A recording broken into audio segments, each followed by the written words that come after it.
બનાસકાંઠામાં આગામી 6 દિવસનું હવામાન 3 થી 8 મે દરમિયાન મેઘગર્જના સાથે હળવાથી ભારે વરસાદની આગાહી।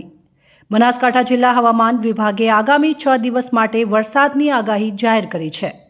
વિભાગના જણાવ્યા અનુસાર 3 અને 4 મે દરમિયાન જિલ્લાના છૂટાછવાયા વિસ્તારોમાં હળવાથી મધ્યમ વરસાદ પડી શકે છે। આ સમયે મેઘગર્જના સાથે 40 થી 50 કિલોમીટર પ્રતિ કલાકની ઝડપે પવન ફૂંકાવાની શક્યતા છે।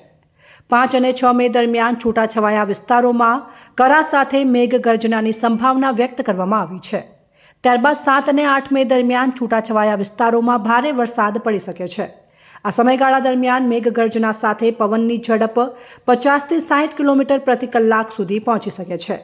હવામાન વિભાગની આ આગાહીથી ખેડૂતોમાં ચિંતાનું મોજું ફરી વળ્યું છે। ભારે વરસાદ, કરા અને મેઘગર્જનાની આગાહીને કારણે ખેતી પાકોને નુકસાન થવાની આશંકા સેવાઈ રહી છે।